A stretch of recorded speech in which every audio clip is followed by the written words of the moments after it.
मलकापूरमध्ये श्रीमद भागवत कथा व संकीर्तन सप्ताह सुरू झाला। उज्जैन येथून आलेले गोपाळकृष्ण पारासरजी महाराज यांच्या मधुर वाणीने भक्तांना उपदेश दिला।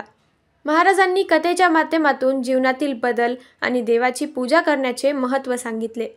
तसेच बांगलादेशातील हिंदूंवर होणाऱ्या अत्याचारांचा निषेध केला आणि सरकारने त्वरित कारवाई करण्याची मागणी केली। महाराजांनी माता पित्यांना आपल्या मुलींना सनातन धर्माचे पालन व देशभक्तीचे शिक्षण देण्याचे महत्त्व सांगितले। संगीतमय भक्तिमय वातावरणात भाविकांनी भक्ती साधली। नमस्कार। आज मलकापूर या ठिकाणी जुना गाव गाळेगाव मोहल्ला या ठिकाणी दरवर्षीप्रमाणे या वर्षीही भगवद्गीता आणि संगीतमय वातावरण करण्यासाठी नेहमी मोठमोठ्या महाराजांना इथं बोलवलं जातं आणि भागवत कथा इथं ऐकलं जाते।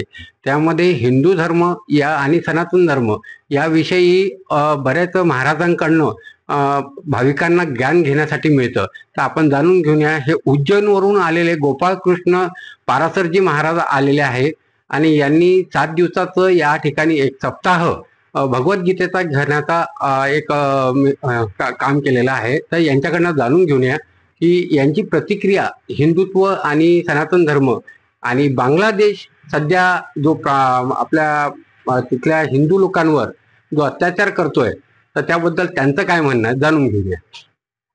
महाराज जी, जो अभी बांग्लादेश के तरफ से हिंदुओं के ऊपर जो अन्याय हो रहा है, जो अत्याचार हो रहा है, तो उसके बारे में आपका क्या कहना है? देखिए, ये बड़ा निंदनीय तथ्य है कि बांग्लादेश में जो हिंदुओं के ऊपर जो अत्याचार हो रहा है, ऐसा संसार में कदापि नहीं होना चाहिए। उसका भारत को ही नहीं अपितु अन्य सभी देशों को विरोध करना चाहिए और बांग्लादेश सरकार के ऊपर दबाव बना करके उनको ये समझाना चाहिए, उनको ये कहना चाहिए कि ये जो आप अत्याचार कर रहे हैं हिंदुओं के ऊपर, ऐसा नहीं होना चाहिए। और भारतीय सनातन धर्म जो संसार में हर जगह सनातन धर्म के अवलंबन फैले हुए हैं, ऐसे सभी सनातन धर्म जो व्यक्ति हैं उन सब लोगों को मिलकर के बांग्लादेश के ऊपर दबाव बनाना चाहिए। तर अशा प्रकारची ही आज महाराजांनी त्यांची समज दिली की हिंदू धर्मावर जोही अत्याचार करेल त्याच्यावर भारत सरकारने आपले अंकुश लावणं गरजेचं आहे।